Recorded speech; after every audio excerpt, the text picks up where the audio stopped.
नमस्कार दोस्तों, मैं हूं राहुल और मेरा YouTube channel Rahul English classes पे आपका फिर से स्वागत है। मेरे प्यारे साथियों, आज हम लोग रेनबो पार्ट 2 के पोइट्री सेक्शन से एक बहुत ही चर्चित और फेमस चैप्टर है आपका एन एपिटाफ, जिसका हम लोग शॉर्ट क्वेश्चन आंसर सॉल्व करने वाले हैं।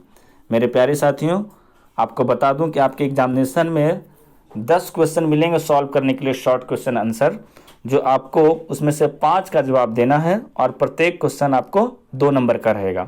ये 5 सवाल आपको प्रोज और पोएट्री सेक्शन दोनों से बनेंगे। तो चलिए एग्जाम ओरिएंटेड हम लोग सवाल का चर्चा कर लेते हैं। इसके पहले मैं आपको एक चीज़ और बता दूं कि एन एपिटाफ चैप्टर का फुल एक्सप्लेनेशन, इसके ऑब्जेक्टिव क्वेश्चंस और समरी का मैं वीडियो बना के इस चैनल पर अपलोड कर दिया हूँ, जिसका लिंक मैं आपको डिस्क्रिप्शन बॉक्स में दे रहा हूँ। और आप बिल्कुल चैनल पे जाइए, प्लेलिस्ट में सारे के सारे वीडियोस देखिए, और वीडियोस देखने के बाद मुझे पूर्ण विश्वास है कि आपको एन एपिटाफ चैप्टर से किसी भी प्रकार का प्रॉब्लम नहीं होगा। तो चलिए हम लोग एग्जाम ओरिएंटेड सवाल को देख लेते हैं। एन एपिटाफ के जो राइटर हैं वो कौन है? वाल्टर डिला मेयर हैं। सबसे पहले तो आपको किसी भी कहानी हो, कविता हो, उसके जो लेखक हैं उनके बारे में आपको जानना ज़्यादा ज़रूरी है। और आज हम लोग सॉल्व क्या कर रहे हैं? शॉर्ट क्वेश्चन आंसर सॉल्व कर रहे हैं। तो आपके एग्जामिनेशन के दृष्टिकोण से जो सबसे पहला सवाल बनेगा वो कौन सा होगा? मैंने यहाँ पे सिलेक्ट किया है आपके बुक से कि वेयर डज द लेडी लाई। मेरे प्यारे साथियों, अगर आप पहली बार इस चैनल पर विजिट कर रहे हैं तो कृपया इस चैनल को सब्सक्राइब कर लें, क्योंकि इस चैनल पे मैं आपको ट्वेल्थ सिलेबस जितना भी है मैं सारा का सारा यहाँ पे चर्चा करने वाला हूँ विस्तृत रूप से। तो आपका सबसे पहला सवाल ये है कि वेयर डज द लेडी लाई। यहाँ पे लेडी, किस लेडी के बारे में बात कर रहे हैं? कभी वही लेडी के बारे में बात कर रहे हैं जो इस कविता की क्या है? नायिका है। और वो क्या है? डेथ कर चुकी है, और डेथ करने के बाद उसका क्या है? उसको कब्र में दफनाया गया है। तो इसी से आपका ये सवाल पहला बन रहा है। तो इसका मैंने जो जवाब बनाया है, the heroine of the poem. Heroine क्या मतलब? यहाँ पे नायिका मैंने लिख दिया। Heroine of the poem is the most beautiful lady. देखिए मेरे प्यारे साथियों, आंसर भी लिखने का कला होना चाहिए। जैसे मैंने उस लेडी के बारे में चर्चा कर रहा है तो मैंने एक चीज़ यहाँ पे ऐड कर दिया कि the heroine of the poem, और कविता में तो आपका है ही कि वो क्या है? मोस्ट ब्यूटीफुल लेडी है। तो इसका जो पहला लाइन बना, the heroine of the poem is the most beautiful lady. अब उसके साथ इंसिडेंट क्या है कि वह डेथ कर चुकी है। हु इज़ नाउ डेड, वो क्या अब मर चुकी है। एंड द लेडी लाइज, यहाँ पे लाई का मतलब होता है पड़ा होना, ठीक है, चाहे लेटे होना, ठीक है, पड़ा होना। The lady lies in a graveyard, वो अब क्या है? कब्र में पड़ी हुई है। तो ये आपका पहला सवाल का जवाब हो गया। अगर इस तरह का सवाल एग्जामिनेशन में आते हैं तो बिल्कुल आप लिख लीजिएगा। इसके बाद इस चैप्टर से आपका दूसरा जो सवाल है, कह रहा है कि how does she look to the poet, मतलब वो पोएट को कैसी दिखती थी। तो according to the poet Walter de la Mare के अनुसार, है ना। और शी का मैं तात्पर्य कौन किससे है? उसी लेडी से जो क्या अत्यंत ही सुंदर महिला है। तो according to the poet Walter de la Mare, यानी वाल्टर डिला मेयर के अनुसार, she looks as the most beautiful lady ever born in the west country, यानी कवि के अनुसार वह इतनी ज़्यादा सुंदर महिला है, इतनी अत्यंत सुंदर महिला है, यानी मानो पश्चिमी देश में जन्मने वाली या जन्म लेने वाली उन सारे महिलाओं में से सबसे सुंदर कौन है? यह लेडी है। वह एक बात का चर्चा कर रहे हैं कि पश्चिमी देश की वह क्या है? सबसे खूबसूरत महिला है। तो ये जो आपका जवाब है, आगे बढ़ाते हैं हम। The poet praise about her beauty, और पोएट क्या करते हैं? जो कवि हैं उसकी सुंदरता वो क्या करते हैं? प्रशंसा करते हैं, तारीफ करते हैं। यानी कुल मिला के ये हुआ आंसर इसका कि according to the poet Walter de la Mare, she looks as the most beautiful lady ever born in the west country, the poet prays about her beauty। तो यह आपका दूसरा सवाल था। अगर इस तरह का सवाल एग्जामिनेशन में पूछता है तो आप बिल्कुल अच्छे तरीके से जवाब लिखिएगा। देखिए एक सवाल आपको 2 नंबर का रहेगा, तो कम से कम आप 2-2.5 लाइन जरूर लिखें, ठीक है। इसके बाद हम लोग तीसरा लाइन की तरफ बढ़ते हैं।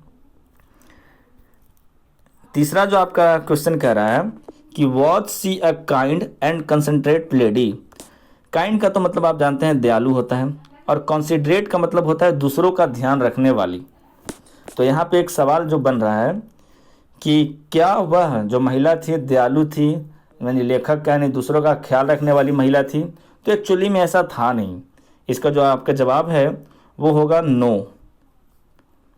She was not a kind and considerate lady, वह बिल्कुल दयालु और कॉन्सिडरेट लेडी नहीं थी, वो दूसरों का ध्यान रखने वाली नहीं थी। The poet talks about her, light of a step was she. आपका यह जो लाइट ऑफ अ स्टेप है ये ईडियम है जो आपको किताब से लिया गया है, यानी पोएट उसके बारे में बोल रहे हैं उपमा देकर कि light of a step was she. इसका मतलब क्या होता है कि she had habit of always moving here and there without any purpose, यानी उसके पास कोई पर्पस भी नहीं होता था, चंचल स्वभाव की लड़की थी, वो अपने आप में मगन रहती थी और वो इधर उधर घूमती रहती थी। तो ये है आपका इस सवाल का जवाब हुआ। मेरे प्यारे साथियों, मैं आपको बता दूं कि जब भी आप क्वेश्चन आंसर लिखें तो अगर एक्जुलरी वर्ब से सवाल पूछे, एक्जुलरी वर्ब का मतलब क्या, is, are, am, was, were, do, does जो भी हो, तो देखिए यहाँ पे देख रहे हैं आपने वाज से पूछा है, तो एक्जुलरी वर्ब से जो भी सवाल पूछा जाएगा यानी वो यस नो क्वेश्चन होगा, यानी उसका जवाब हम लोग या तो बात सत्य रहेगा तो यस करके लिखेंगे, अगर बात सही नहीं तो हम लोग नो करके लिखेंगे। इसके पहले भी सवाल इसी तरह से था, आएगा तो उसको बनाइएगा। तो हम लोग आगे बढ़ते हैं।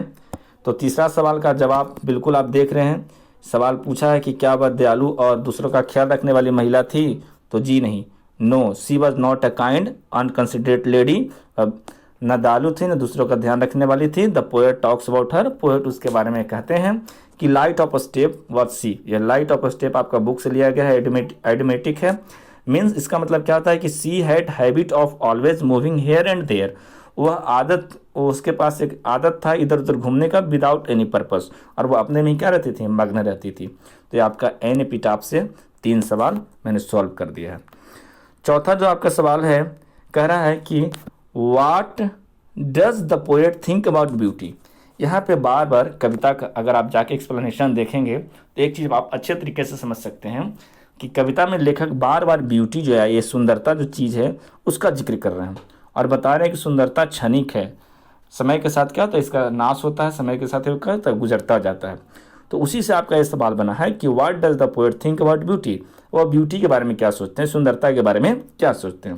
तो चलिए इसका जो जवाब मैंने बनाया है कि according to the poet Walter de la Mare, ठीक है, यानी कवि वाल्टर डी ला मेयर के अनुसार beauty is not permanent thing, सुंदरता जो आपका है वो बिल्कुल स्थायी चीज़ नहीं है।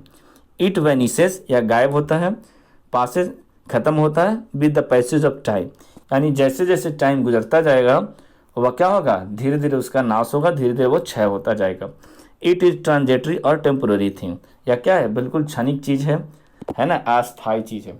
आप खुद भी देख सकते हैं कि दुनिया के जितना भी सुंदर जो भी हो, पुरुष हो स्त्री हो, जैसे जैसे उनका उम्र ढलता है वो क्या होते जाते हैं, बूढ़े हो जाते हैं, उनकी सुंदरता धीरे धीरे खत्म हो जाती है। लेकिन एक चीज़ और भी है कि अगर कोई व्यक्ति अंदर से खूबसूरत है, दिल से खूबसूरत है, तो उसकी सुंदरता हमेशा कायम रहती है। तो यहाँ पे ब्यूटी जो है बाहरी रूपरेखा के बारे में बता रहे हैं, जो कि वह कहानी की कविता की जो आपकी नायिका है लेडी, वो क्या थी, मोस्ट ब्यूटीफुल लेडी थी। जब वह डेथ कर गई तो उसका सारा सुंदरता क्या हो गया, उसी के साथ खत्म हो गया। अगर वो अच्छा कार्य बिल्कुल करती तो लोग उसे सुंदरता के अलावा भी जानते। मेरे प्यारे साथियों, मैंने बहुत अच्छे तरीके से 3-4 वीडियो में आपका एन एपिटाफ चैप्टर का चर्चा किया है। आप full explanation, summary, objective question, उसके बाद आप शॉर्ट क्वेश्चन आंसर देख रहे हैं जो आपके एग्जाम बिल्कुल एग्जाम ओरिएंटेड है। मैंने उससे वैसे ही सवाल को सिलेक्ट किया है जो आपके एग्जामिनेशन में डायरेक्टली पूछे जाएंगे। और बिल्कुल आप कमेंट करके बताएं कि आपको वीडियो कैसा लगा और आप कौन कौन से चैप्टर पढ़ना चाहते हैं, या फिर आपकी जो भी किसी प्रकार का समस्या रह जाए तो उसका बिल्कुल आप चर्चा करें। चलिए इस चैप्टर से आपका लास्ट सवाल जो है मैं उसका चर्चा कर रहा हूँ। लास्ट सवाल जो है आपका कह रहा है कि what does the poet mean he says and when I crumble. कह रहा है कि पोएट एक बात बोलते हैं कि व्हेन आई क्रम्बल, जब मैं ढह जाऊंगा, यानी जब मैं क्या करूंगा, मर जाऊंगा। क्रम्बल का मतलब होता है ढह जाना, टुकड़े टुकड़े में बढ़ जाना। तो यहाँ पे अकॉर्डिंग टू पोयम जो है, क्रम्बल का मतलब क्या निकलेगा, छोटे छोटे टुकड़ों में, मतलब ढह जाना या छोटे टुकड़ों में बट जाना नहीं होगा। यानी जब लेखक खुद मृत्यु को प्राप्त कर लेंगे तो मतलब क्या घटना घटेगी। तो यही बात है। इसका जो आंसर है, the poet is expressing, poet वो क्या कर रहा है, एक्सप्रेस कर रहा है हिज सैड फीलिंग, है ना, though last stanza of the poem, यानी कविता के वो लास्ट जो आपका पंक्तियां हैं, कुछ पंक्तियों के माध्यम से वो सैड फीलिंग्स को क्या कर रहे हैं, एक्सप्रेस कर रहे हैं। और क्या बोल रहे हैं कि ही सेज, वो बोलते हैं कि व्हेन आई क्रम्बल, मतलब वो क्या करेंगे, जब वो खुद ढह जाएंगे, जब वो खुद मतलब क्या हो जाएंगे, मर जाएंगे। यहाँ पे मैंने लिखा भी है कि means after his death, when I crumble means क्या है कि after his death. Nobody will remember, nobody will remember the most beautiful lady. हाँ देखिए, the nobody will remember the most beautiful lady of the west country. लेखक को यह मलाल रह जाता है कि मेरे मरने के बाद, है ना, कोई इसको याद नहीं रखेगा। तो यह कहानी, यह जो कविता है आपका बिल्कुल एक मोरल देके जाता है कि सुंदरता के अलावा भी कोई अच्छे कार्य करते हैं तो बिल्कुल आपको लोग सदियों तक याद रखेंगे। और मेरे प्यारे साथियों कि जिनको भी आप इनका पीडीएफ चाहिए, जो भी मैं वीडियो बनाता हूँ उसका अगर पीडीएफ चाहिए तो आप बिल्कुल टेलीग्राम चैनल पे, है ना, जुड़ जाएं। आपका टेलीग्राम चैनल का भी नाम बिल्कुल यूट्यूब के नाम से ही है ना, आपका राहुल इंग्लिश क्लासेस में जाइएगा, टेलीग्राम चैनल में आप पे सर्च कीजिएगा, चैनल को ज्वाइन कर लीजिएगा। और वहाँ मैं आपके टेलीग्राम चैनल पे आपका पीडीएफ सारा अवेलेबल करा दूंगा एग्जामिनेशन के दृष्टिकोण से। जो आप लिखने में टाइम व्यतीत करेंगे वो आप वहाँ आराम से इस चीज़ को देख सकते हैं। तो आज के लिए इतना ही, हम लोग मिलते हैं अगले वीडियो में, तब तक के लिए जय हिंद।